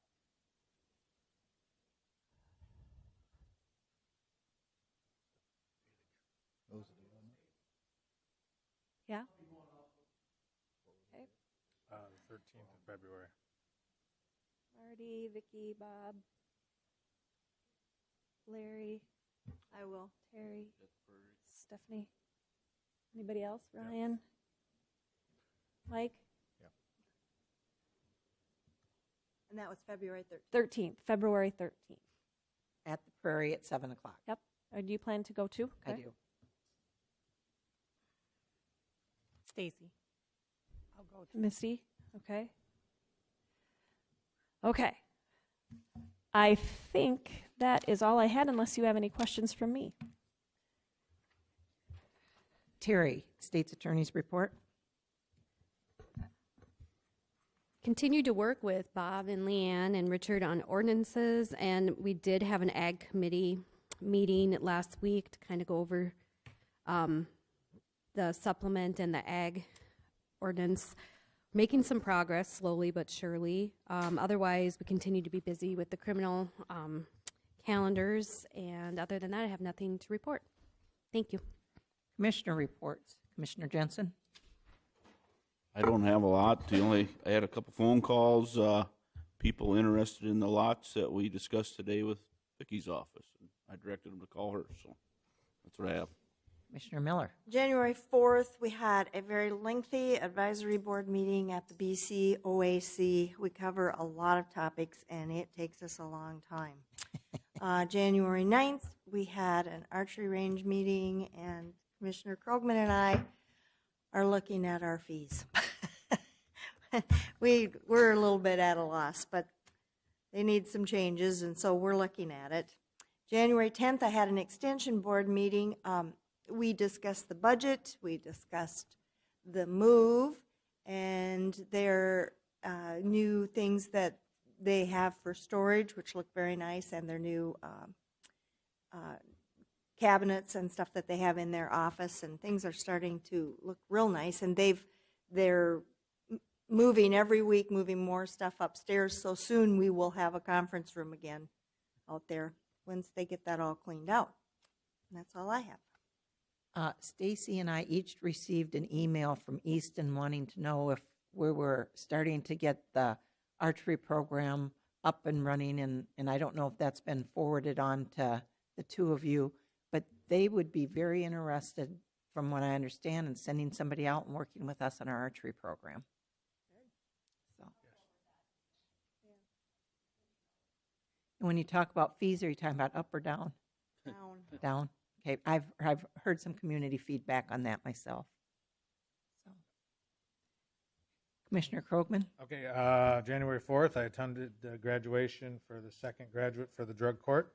That was another great get-together there. A lot of happy people there and a lot of proud people there, so it's pretty neat graduation. So, and congratulations to our State's Attorney's Office to participate in that, so thank you very much. Again, with Commissioner Miller at the BCOAC board meeting, I am the chair. I'd like to try to get it done in 2 hours, but we have been unable to do that, and so we're working on it. And so 2.5 was last time, but we'll get there. We got a lot of stuff to keep going. And then the January 9th, we had the Archery Range Committee meeting too, as Commissioner Miller spoke about, and we're making headway. We're getting there. So just a lot of changes and a lot of stuff that we need to go through, and there's a lot of things that come up that you're not really aware of at the time. So we're working on it. The other question that I had from the lady that runs the Little Leprechauns, she wanted to know what we were doing. They're doing their bread baking in March, and if there'd been conversation on ovens. Well, she needs to bring that up with Sonia. Okay. Sonia's got that. Okay. Thank you. Any other questions or comments? And I think Commissioner Bartley will wait for you until after we're done with our next matter. We have a scheduled agenda item at 10 o'clock with Bill Davidson from the Brookings Regional Humane Society. Come on forward and thank you. You can go ahead and state your name and be sure your microphone's turned on, would you? Okay. We got a green light, so that's a good sign. Great. Do I have the power, Stacy? You've got the power. Do you have the PowerPoint version? No, I sent you, sorry, I apologize. I sent the city presentation as a PowerPoint version. Would you have access to it? No.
Good morning. I am Bill Davidson and a board member of the Brookings Regional Humane Society. With me today are a few members of the board. Could I ask the board members just to raise their hand that are with us? Great. And then I'd also like to introduce Maya Moore. Maya is our shelter director and runs the Humane Society or the shelter for us. On behalf of the BRHS staff and friends, we'd like to thank you for the opportunity to share our journey to be here today and to raise your awareness of the challenge this important and beloved community organization faces. As you might be aware, we were at the City Council meeting on last Tuesday night, and they supported us moving forward with our task force. On a personal note, I would also like to thank you for your confidence in appointing me to the Hospital Board of Trustees. I am looking forward to the opportunity and have my first committee meeting actually this afternoon. So, next slide. Today we plan to share with you briefly about the organization's, its journey, its challenges, and we hope to garner a commitment to a stronger level of support and interaction. We have a short informational presentation for you with an ask only to work together with you and the city towards a sustainable solution. It will take me about 15 minutes to share this information, leaving us whatever time you would like for questions. Next slide, please. Organized in 1997 by a handful of citizens, BRHS was then an effort to find homes for the adoptable pets that were being euthanized by both the county and city. At that time, most of the adoptable pets were not placed in homes. But with the creation of a foster home program, that trend was rapidly reversed. It wasn't until 2006, however, that we found a space that we could afford at Main and 3rd. We outgrew that location quickly and moved to South Main in 2009. Neither of those two facilities were well suited for a shelter, but we made do. In 2003, we moved into our current location when a vet practice in that facility for which was built left the community. This site has been a huge improvement for us, but still not well designed for our needs, and it is a rented facility.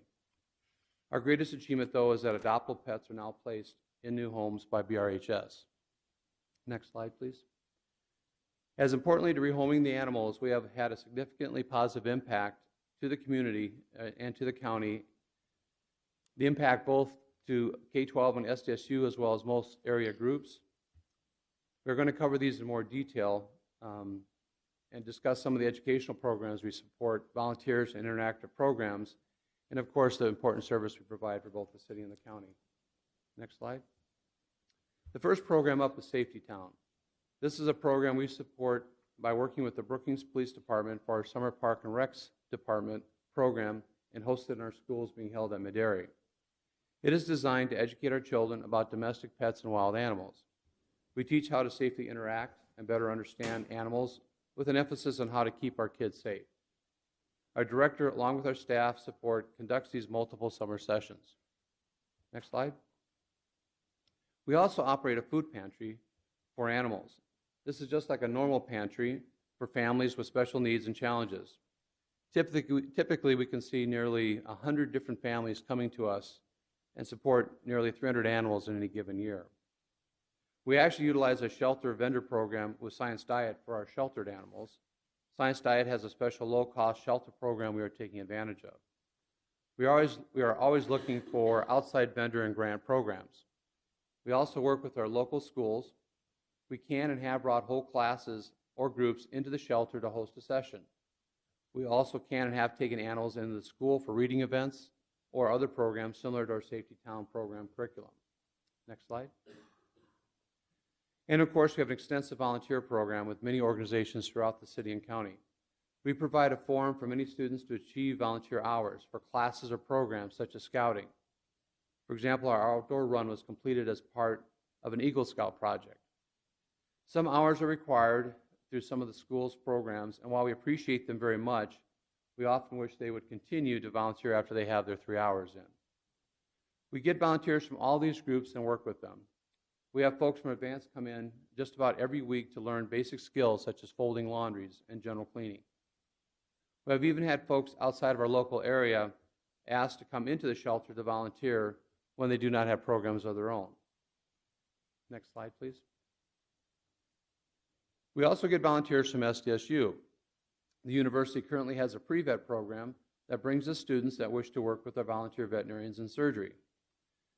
These procedures are typically spay, neuter, lacerations, amputations, dental work, and so forth. Many of the pre-vet students that were mentored by Dr. Rose have gone on to and graduated from vet school. We also support a number of SDSU programs and go onto campus at various times during the year.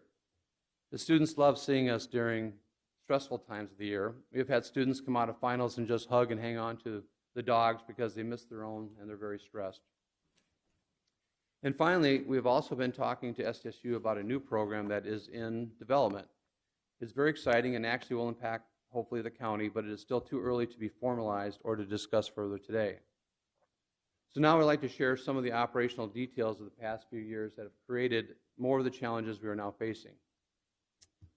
On this animal intake slide, we see a trend in animal intakes over the past 6 years.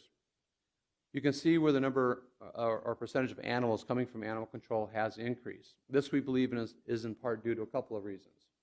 First, by people who may be rerouting the animals to make sure they will still come to BRHS. And the other is an interesting data point associated with the rise, mostly being in cats. This increase has even impacted our ability to accept animals outside or from other than animal control. With the loss of our founder and volunteer veterinarian, we had to discontinue our low-income spay-neuter program since early in 2015. We have seen some anecdotal data to suggest an increase in numbers of cats coming from these low-income areas. Stopping this program has also impacted our access to some grants. For example, without this program, we are no longer eligible for the Bob Barker grant. Next slide. We'd like to share next our operational budget from the past 6 years. Total costs and revenue have gone from roughly $150,000 per year to about $200,000 per year. On the revenue side, we have lost some of the low-income spay-neuter revenue, and donations have been quite flat until recently when the article came out in the Brookings Register just a couple of months ago. Our biggest challenge continues to operate from fundraising event to fundraising event. Dan Hansen asked me Tuesday night about our strategic planning. One of the challenges is when you're living paycheck to paycheck, it can be hard to implement a strategic plan. We have also had to make some changes in staffing when our co-director Wanda left. We need to have at least 2 people inside our building for safety and operations when we are open. So our increases have come primarily in the area of medical costs and staffing. We realized we had a real problem several months ago, and when we were faced with rapidly approaching negative balance, when that Register article came out. And the community has really stepped up, and for that we are very grateful. Next slide. Here's a list of some of the folks that have stepped up since the article, and it's hard not to include all of our regular and significant donors and supporters, for they are many. But this goes to the heart of how important BRHS is to this community. It was gratifying to see us all see such diversity of groups stepping up to help. I'm going to have Maya share a couple of examples, but let me share first a couple. We had a small girl come into the shelter. She had been saving for a special purchase, but she saw our need and she felt that the $40 she had was more important to the shelter. And then not a few days later, we had 2 young boys come in who donated their allowance, $31. And what was very special is they didn't even own a pet. Maya? She was saving for Legos. Sorry. As you can see, our community has been incredibly supportive. I wish I had time to tell you 100 stories, but I think most of the stories up there are pretty self-explanatory, except the high school service learning project group. That was a pretty fantastic event. The high school students were so fired up. I can't tell you how many emails, phone calls, high school students stopped in, and they wanted to do something. And we brainstormed some ideas, and then they went back, and as a group, they decided on a plan. They not only started a penny war, there are still jars around town. So sometimes if you're stopping by and see a penny war jar for the Humane Society, the kids thought that up. And then they also organized and sat in the entryway of Hy-Vee for 2 days. And they approached shoppers while they entered the store and handed them our wish list.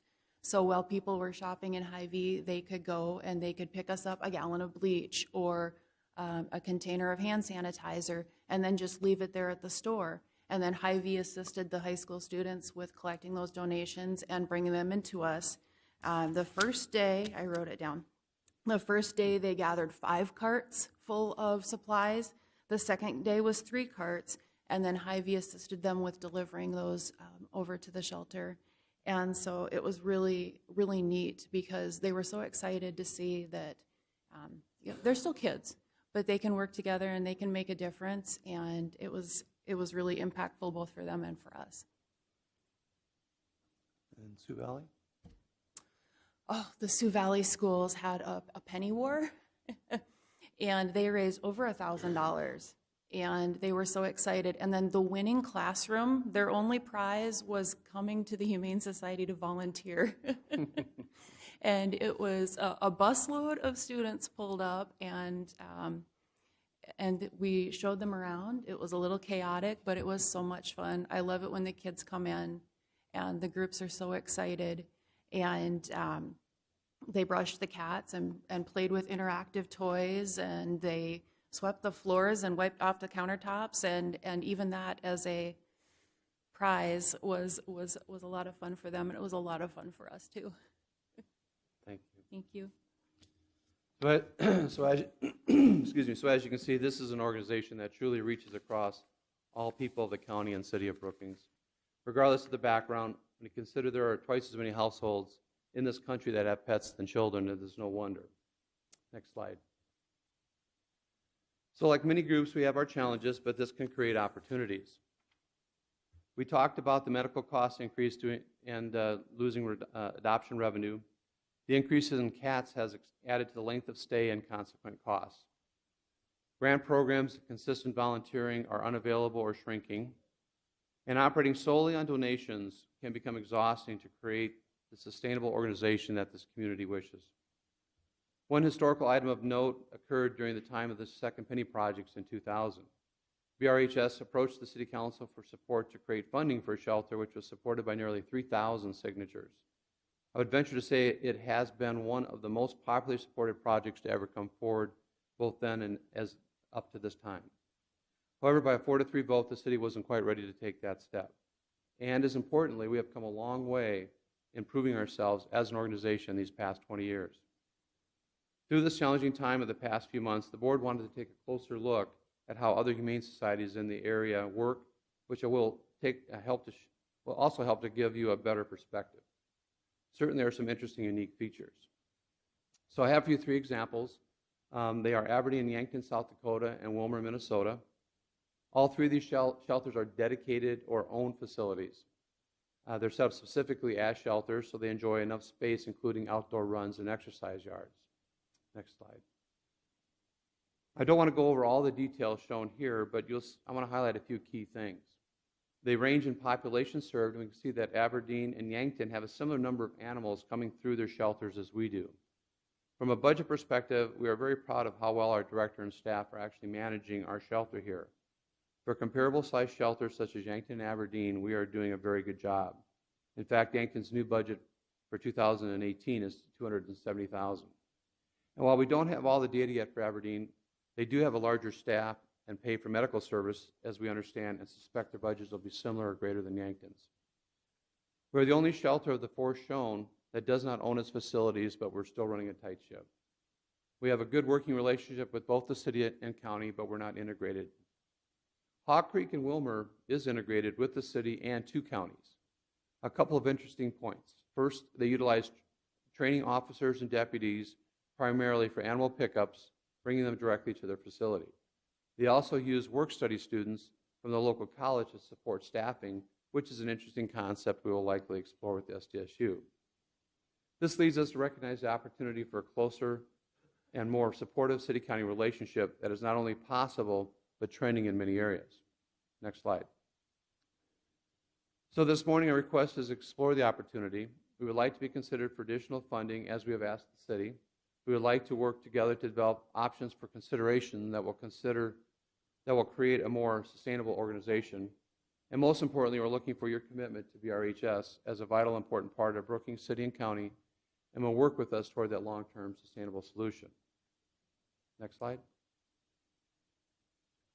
So we were asking as our next step that the county and city participate in a limited time task force. The city approved the request last Tuesday, and we are working on organizing the task force now and would like to invite a county commissioner to participate or an appointee.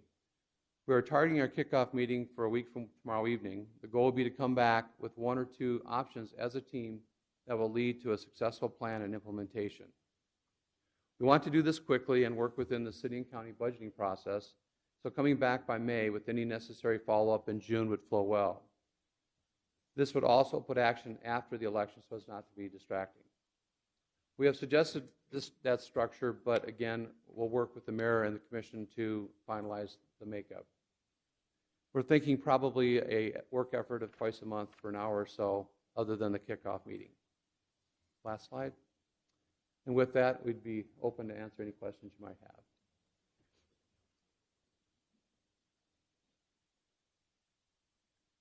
Any questions from anyone? What's your relationship with the City of Brookings Animal Control, and how does that process work? We actually enjoy a very close relationship with Dwayne and the City Council. In fact, Jeff asked that Dwayne be on our task force. Will be a member. Right now, most of the animals that are coming into animal control, ultimately that are not reclaimed by their owners, come to us unless they're socially unadoptable. Sheriff, if you have an issue with an animal out in the county, how do you handle it? What's your protocol with your deputies and yourself? Well, I hired Dwayne he's on a part-time basis for my office. And actually, the Humane Society saves the county money, because a lot of times we take the animals right to the Humane Society, then I don't have to pay a in-pound fee at the city, but yet then Humane Society has their fees to take care of the dogs. So sometimes I have more animal issues than I do people issues at times. So it is all the communities, we contract with, the 4 municipalities, and maybe that could be something to work on too with the municipalities for the Humane Society. So Dwayne does a lot of it for us too. Or if it's something a deputy needs to take care of right away, then a deputy will take it and pick up the dog.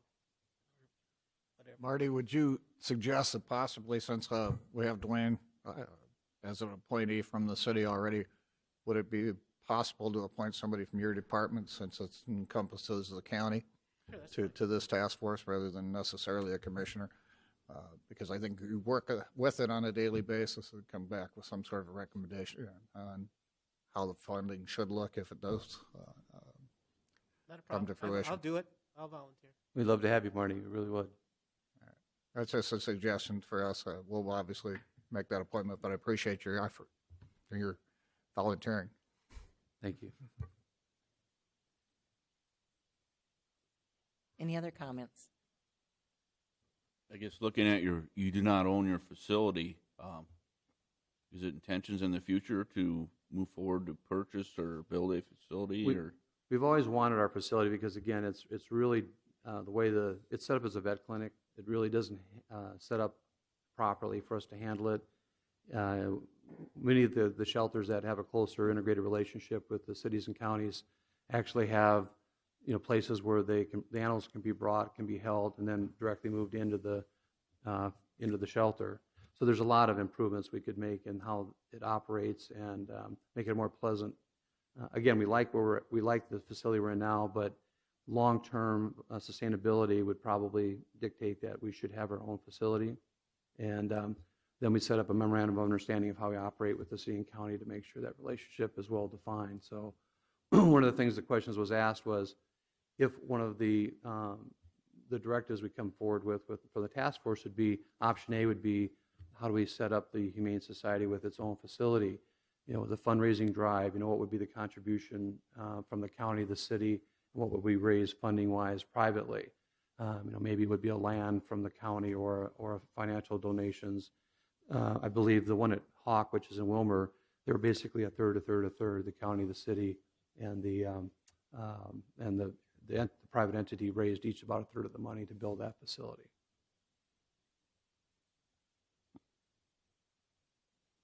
As you look at the Aberdeen facility and the Yankton, they house apparently more than just cats and dogs? Maya, do you know?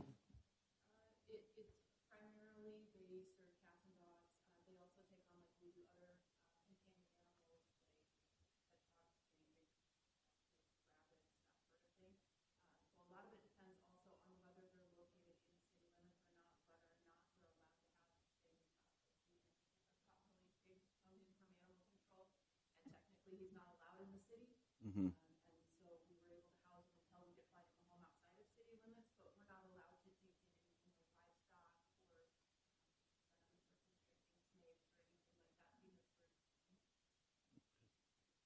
Most of it's companion animals that we take responsibility for.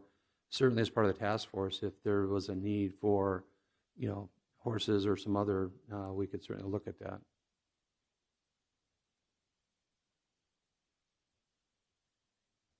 Other questions? Thank you very much. Thank you. We have this matter on the agenda for possible action. Anybody? I think the fact is they're establishing the task force, so we only need a motion to participate. So I'll make a motion to participate in the task force. Any discussion on that? All in favor say aye. Aye. Aye. Opposed? And then, are we going to take the sheriff up on his Absolutely. volunteer be our member? And I don't think we actually need a motion on that, do we? Okay. So, Sheriff, you would be the new member. Thank you. Thank you. Anything further regarding this matter? Okay. Commissioner Bartley, would you like to give your report? I will. It's rather short. On the 4th, I attended the Government Affairs Chamber luncheon, set forth some plans for the day tomorrow in Pierre. On the 10th, the joint jurisdiction meeting that we basically started with some preliminary plans for just defining the joint jurisdictional area and where we'd like those boundaries proposed to be. It's not set in stone at this point, but give us a working relationship with the landowners and everything else in the area, looking at uses to further define that area at some point. Also on the 10th, early in the morning, was the leader roundtable.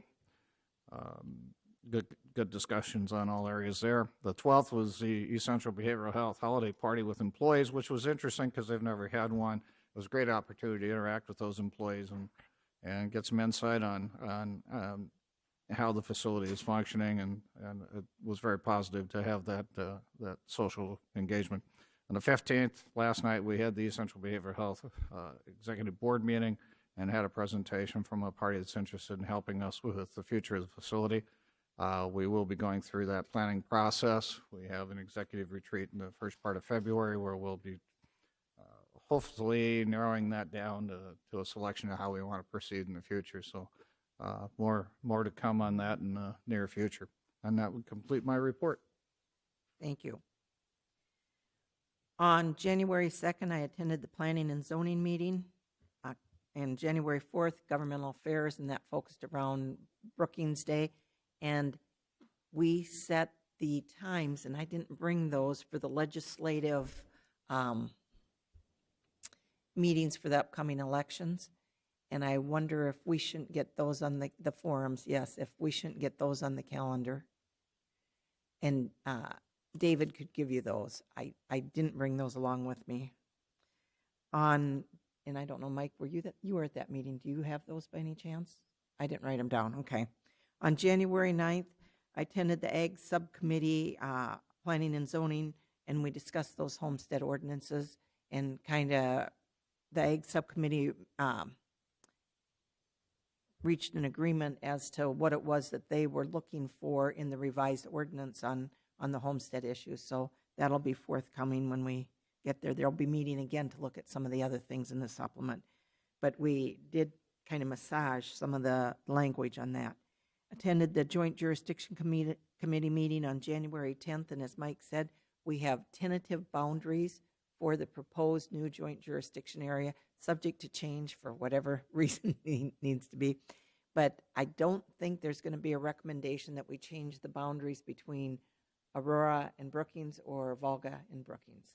So mainly the changes are north and south. Maybe a little bit, but that's pretty much to give you an idea where we're at. Also on January 10th, met with Terry, Bob, Richard, and Luke to talk about ordinance revision, and we're working through that supplement. Attended my first PPCD meeting on January 11th, and at that meeting, they asked if anybody had a place where they could park one of their trailers. And Bob, you were going to address that, I thought, in your report, and didn't do that. They have 4 trailers, and they'd like to have them kind of spread out at different points in the city, because those are the trailers that, if I understood this right, house the materials. They can, in the event of an emergency, they can set up 96 beds out of those trailers and do what needs to be done for that. But they don't want the trailers all in one location in case that's where the emergency is and you lose a trailer. I understood that maybe Bob was going to talk to Dick about the possibility out at the highway department. Yes, ma'am, and I hadn't done that yet, is why I didn't bring it to the county commission permission yet. And if that didn't work, it might be that would be okay for us to consider having one of those either sit in our parking area out at the OAC or sit in our parking area over at the 5th Street Gym parking lot. Any of those might be possibilities. It's just they don't want the trailers all together in one place. But I think that'll come back in front of us eventually. We had a Housing and Redevelopment Commission meeting scheduled for last Thursday. Because of the weather, that got changed to next week. And so I haven't been to my first meeting, and I'm looking forward to serving on this committee. But I did look at our ordinances on this, and we have an ordinance. Brookings County established that committee, I think it was in 1991, and then we revised the ordinance to add the Section 8 housing stuff in 1993. That ordinance has never been revised since then, and it's not up to date as relates to how we appoint our volunteers and all of that.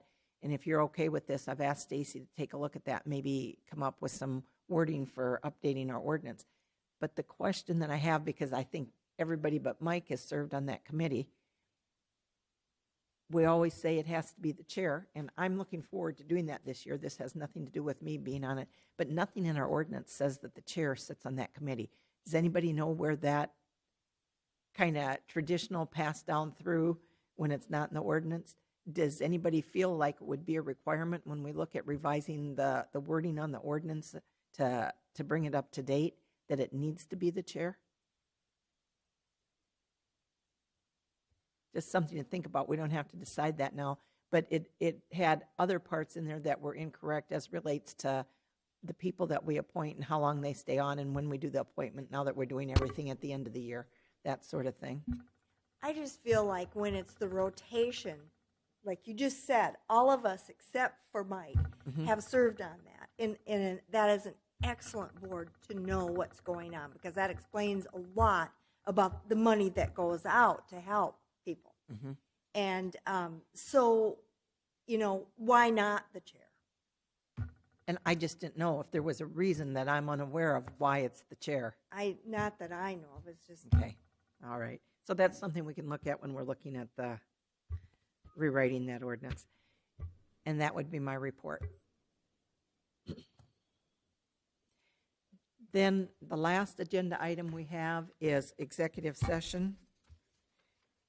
And Deputy State's Attorney Howard is here. I would entertain a motion to go into executive session in accordance with SDCL 1-25-2, subpart 1, personnel. So moved. Second.